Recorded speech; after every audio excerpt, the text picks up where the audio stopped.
What does it really take to run an RV park?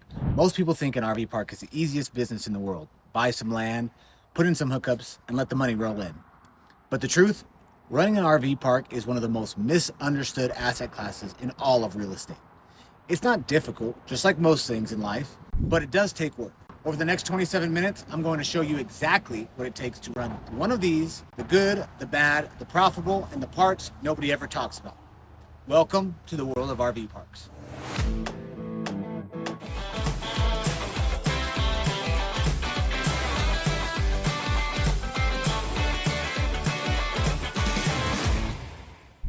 It's not real estate, it's hospitality. If you come into RV parks thinking like a real estate investor, you'll get crushed. RV parks are not passive. They're hospitality with a side of real estate. Think customer service, experience, design, community management, operations, staff, daily problem solving. You see, when you're running an RV park, you're basically running a micro city. You'll have residents, utilities, roads, laundry, trash, Wi-Fi, events, security, and animals. So think about this. We've had guests arrive at 11, 12 o'clock at night after driving 12 hours, after driving all day long, and they can't find their site. Guess who they're calling? They're calling that emergency line, and you better pick up. Or it's a busy Saturday and a sewer line backs up. There's a crack in the pipe, something on the water main is broken or is messed up. Or I do know some other individuals that own a park that had a huge leak in their pool. The other thing is someone can complain about the situation that you have no control over. It could be a neighbor's dog. We recently at this park had a customer give us a bad review because the neighbor's generator was running, and they complained to us and told us that we needed to tell the neighbor to turn it off.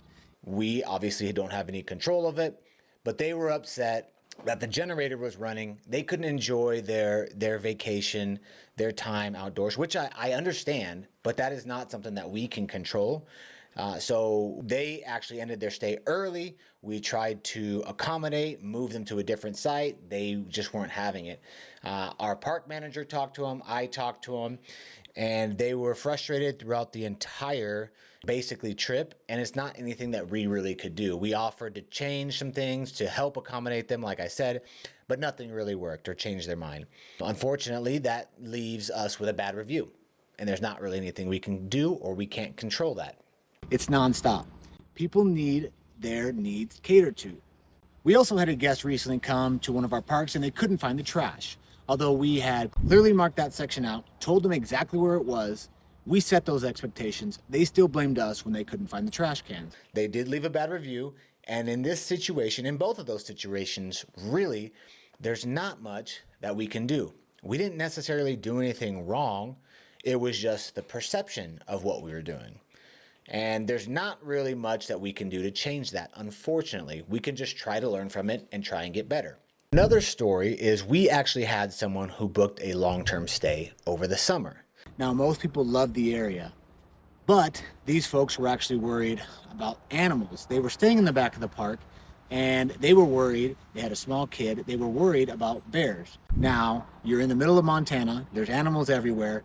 And so what they wanted to do is they ended up deciding to move up further in the park.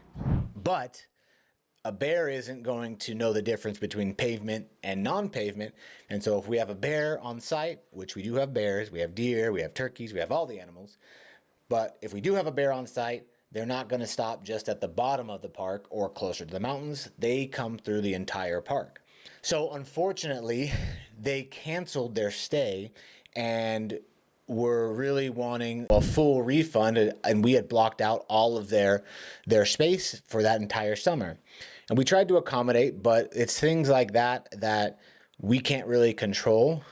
We can tell all of the people that we have bears and we have animals, and we try to manage the best we can to that, but we can't please everybody. If there wasn't a refund given, they may have given us a bad review. And again, there's nothing we can do about that. We can't control the animals. We can't really control where they're going or what will happen with them. I mean, we are kind of in the wild. So your park manager is the greatest asset that you can have. Your manager can make or break you. Now, if you are an owner-operator, this is you, so it won't be as difficult, or it shouldn't be, hopefully. But if you are trying to scale, you are managing remotely, or you're building a portfolio of parks. Most owners actually skip this part. They try to save money and they pay the price tenfold later on. This isn't multifamily where property managers are in full abundance. Wherever you turn, you can basically put a property manager in place. This is different. And a great manager knows guests by name, enforces rules, solves problems, protects your revenue, builds community, increases reviews, and keeps the team accountable. A bad manager hides problems, lets long-term tenants slide, creates drama, scares off guests, and ruins your reputation. I can't tell you how many conversations I've had with park owners who come from a different sector, multifamily, self-storage, and they are just now figuring out that it's not the same. Here's a story on some self-storage guys who now want to sell, and we're trying to buy that park, and they want to go back to the more passive asset of self-storage. You see, they bought a park out in Colorado, and they thought that they could be more hands-off, that it was similar to self-storage. Now, you do have to manage self-storage, and there's cameras, and there's on-site, and there's management companies, and all of that. The difference is it may not be transient. Every single day, you're on the phone with your manager trying to figure out things, problem solve, and that can happen with RV parks.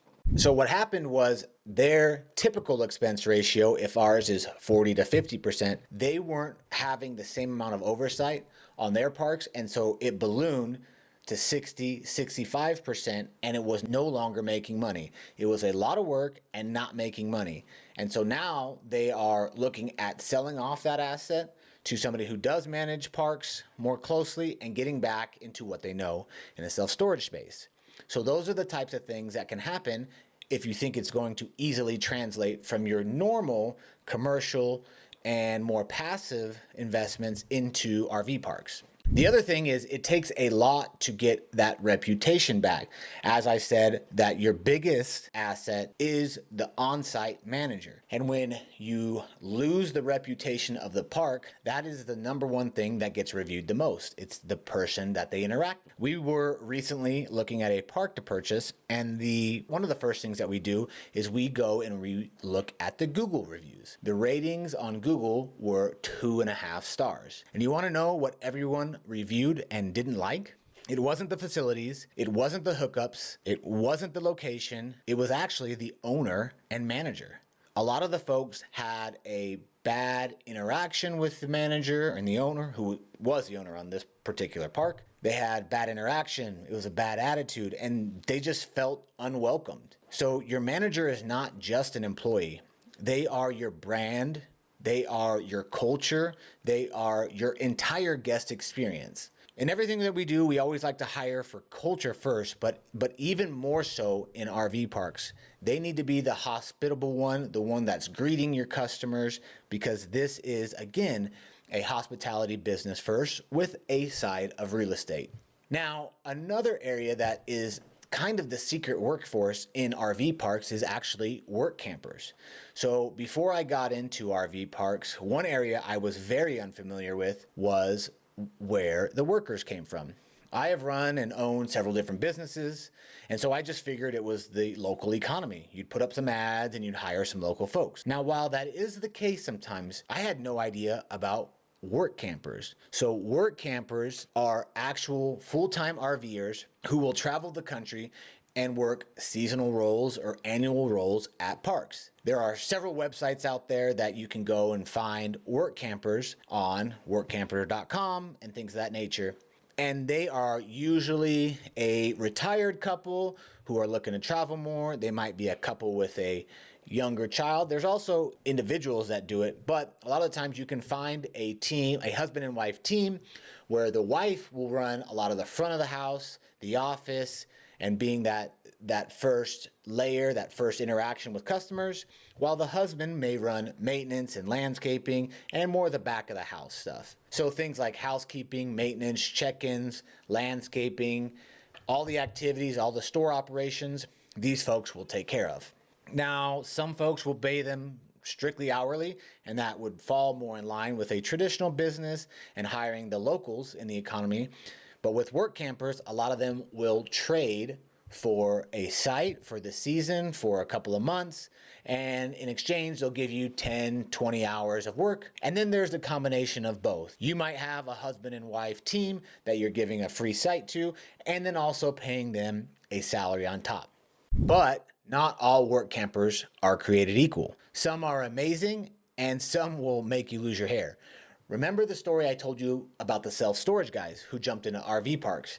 They hired a work camper, an on-site manager, who ended up overspending, and that's why they were at that 65% when most normal places are in that 50% range. They did it because they thought that they could be hands-off as they were in their self-storage business, and it just wasn't the case. On another deal, we were looking at the profit and loss statements and noticed a $30,000 miscellaneous loss. It was this write-off, and I wasn't sure where it was going. And when we asked the broker, this was another deal in Montana, when we talked to the broker, they had said, well, the seller thinks that the manager is pocketing the money. And so they are just writing this off as a loss. And this isn't the first time I had heard that, and it won't be the last time. Unfortunately, it is somewhat prevalent in the RV park space that there are some operators who will just write off a $10, $20, $30,000 loss due to mismanagement, lack of oversight, and just knowing that a park manager who's on site will be siphoning some money off of the business and probably taking advantage of the operators, unfortunately. Sad, but like I said, it's not the first time I heard it, and it won't be the last time. You'd be surprised how common that story actually is. So what are the real financials of running a park? RV parks look like high margin businesses, and they are, but only if you do them right. Here are some of the key expenses you need to be thinking about. Payroll, utilities, Wi-Fi, cleaning, maintenance, software, landscaping, taxes and insurance, and debt service. Let's take a look at a high-level profit and loss statement and run through the numbers.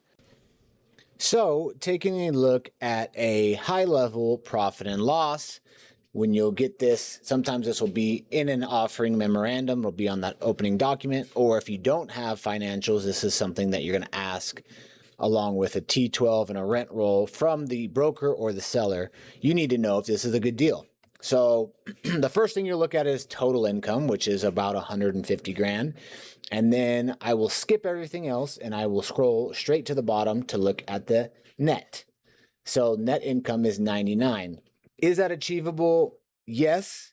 Now, I will say that for us, what I like to do is I always like to look at the total income first and basically divide it by 2 because our expense ratio has averaged about 50%. Some parks, depending on size and amount of people that are there from an employee perspective, and if there's more attractions, you might be in that 60 to 70% cost. But for a quick back of the napkin math, 50% is a good number to use. So when I look at this, I think, okay, well, it's not at 50% because we would be at 75,000, taking the 150, cutting it in half. So let's dive into it a little bit more. Now, if it's higher, and I think we'll still run for it at 50%, for instance, if this said $20,000 in net income, I would think we could probably achieve better results. So I will still go through it, but I will use that as the point of negotiation. I will base my offer on their NOI and looking at the cap rate. But take a step back and just look a little bit closer at some of the detail in here and make sure everything is covered. Some of the main things that we're going to look for are making sure that they have an insurance expense, making sure that they have all of their utilities covered, landscape and any repair and maintenance. And then we'll also look for any professional fees, any labor costs, anything like that. So if we take a little closer look, we see that they do have some landscaping costs in here, $9,700. Okay. Utilities, electricity at $1,300 seems a little light. So we'll want to double check that. We'll want to get some electrical bills and make sure that that cost is truly what it is. Internet costs should probably not be the same as your electricity costs. So we'll look at other things like waste and septic, and this is trash, Water seems probably in line, about $7,300 for this size of this particular park. But if there's not a septic charge, maybe they're hooked up to waste the city services. But if they are, we need to double check that because I don't see that connection. And maybe that's with the trash. So we'll just want to double check that again as well. Professional fees and park supplies in here. Professional fees probably are in line. Maybe that's where a management cost is going to come into play. And maybe a CPA or an accountant. Park supplies at $29 seem awfully low. So you might have it in a different location. You might have office supplies and a different line item. So looking through this, I don't see any other supply lines. So that is probably way too light. So I would bring that up in conversation. And then there's no other fees for management or labor. So essentially they are probably running the park themselves and not paying themselves. So that's another consideration that you need to have depending on what you want to do. If you're going to live on site, I think it's still important to pay yourself outside of what this bottom line number is. So I would still take some sort of salary into account or professional management into account. And that might be 20, 30, 50 grand that is not allocated in their current P&L. So that would definitely drop this number. So if you are putting in a dollar amount for your time, and if you're not going to live on site, you're going to have to hire it out. So that cost will hit you. Then once you've done all that, repair and maintenance. So there's a labor line right there, but it's at zero. Repair and maintenance, depending on how old the park is, make sure that they have property taxes. And in the insurance expense that they do have, $1,100 seems awfully low. You're going to have multiple buildings.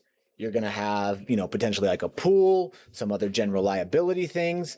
And so if you don't have an agent, reach out to a couple of agents in the area that might be familiar with an RV park, and then you'll want to get their input on it.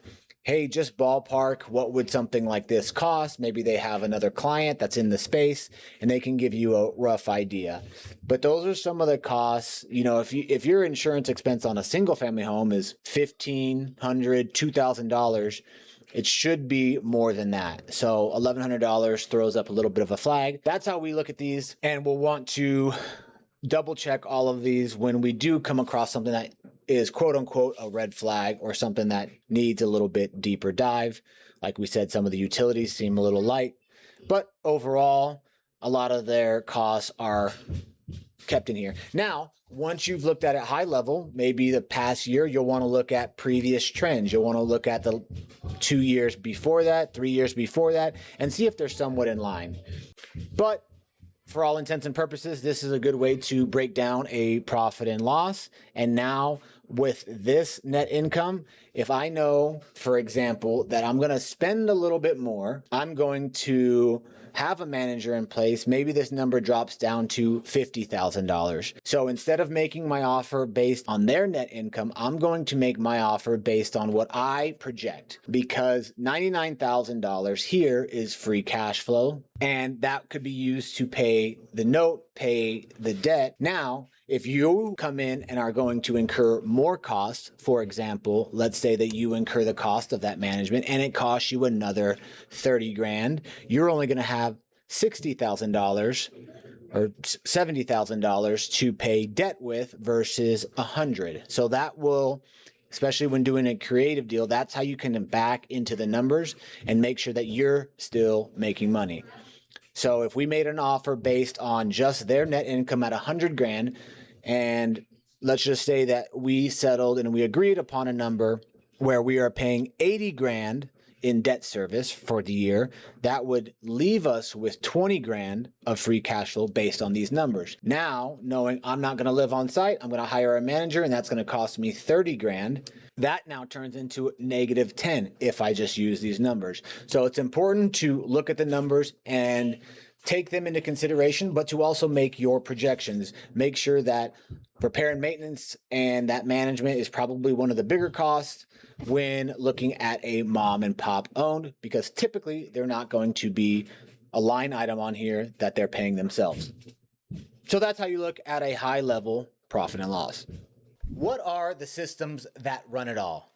You see, if you try to run an RV park on a spreadsheet and phone calls, you will go insane.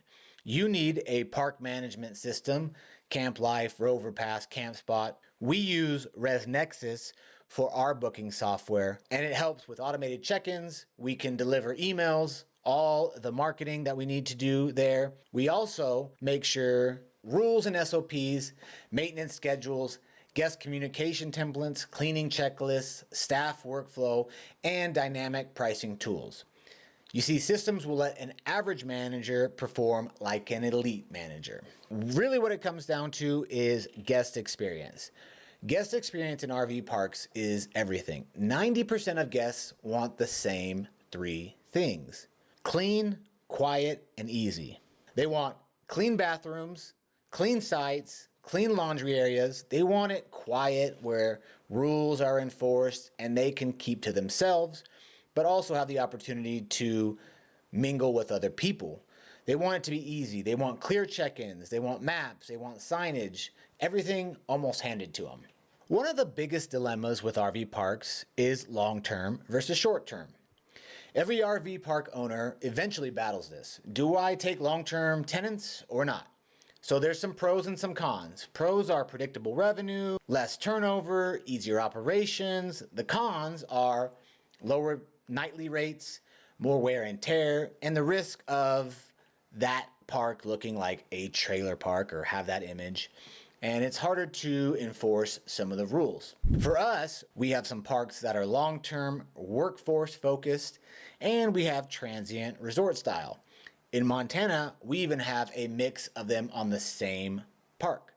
For example, with seasonality comes less travel, and what we look to do is during the summer months, we are only focused on transient, but when it comes into the winter months and the shoulder season, that's when we're looking at medium-term or long-term tenants to stay at a lower monthly rate through the wintertime.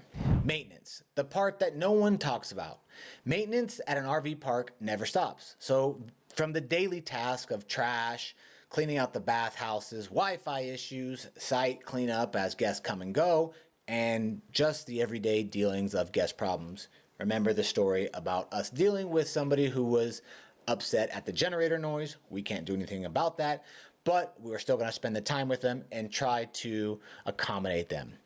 There's the weekly things like landscape and inventory checks, road grading. During the winter, there's snow plowing. Seasonal, if you are shutting the park down, it could be winterization, it could be opening the pool, it could be water line and sewer inspections, it could be electrical checks. The main thing here is if you defer maintenance, you will pay 10 times as much later. Every experienced operator has probably learned this the hard way, and don't be that guy. Just take this as your learning lesson. The hidden psychology of running an RV park.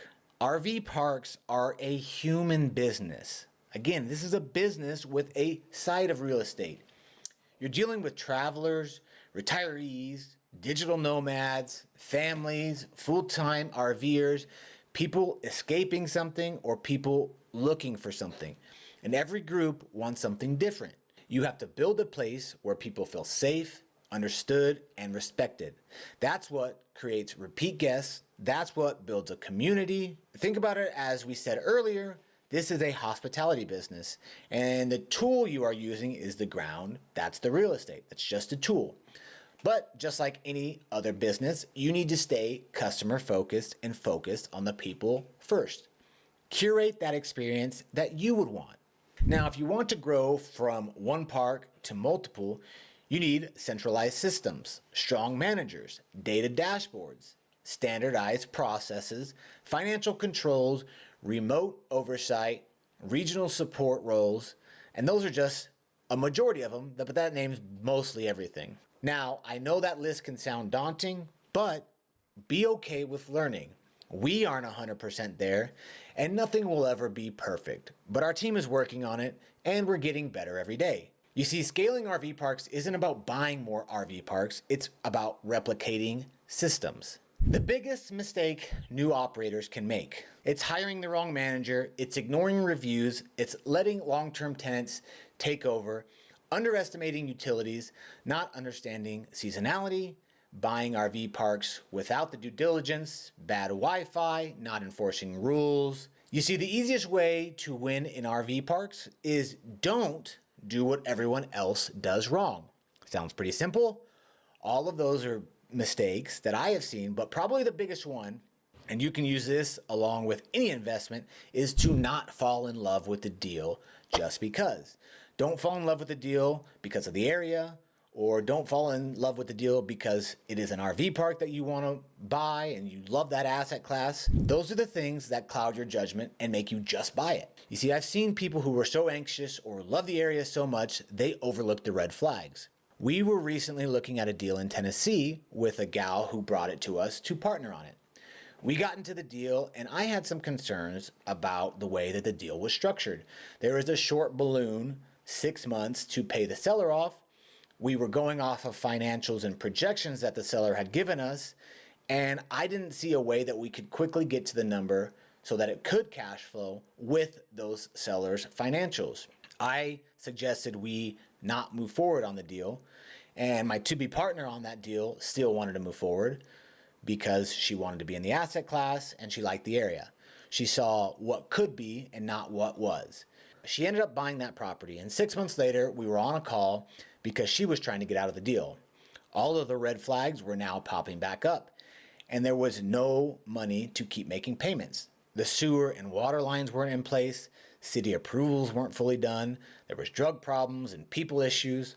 All the things that basically could go wrong were going wrong, and now she needed out. And unfortunately, there wasn't a way out. So make sure you're doing your due diligence, and if something raises a red flag and your initial gut feeling is that it will be challenging or that you're not 100% sure that you could execute, don't fall in love with it. Don't fall in love with any deal. So is running an RV park worth it? It depends. If you want passive income, probably not. If you want a business you can scale, improve, and build a real community around, then yes, absolutely. This might be one of the most rewarding asset classes you'll ever touch, but only if you treat it like what it is, a living, breathing operation, a hospitality experience, a community, a brand, a true brand. If you want more behind the scenes of owning RV parks, make sure you like and subscribe. And if you want to learn how you can find, buy, and operate your very own RV park, I'll see you at the next Closers Campground.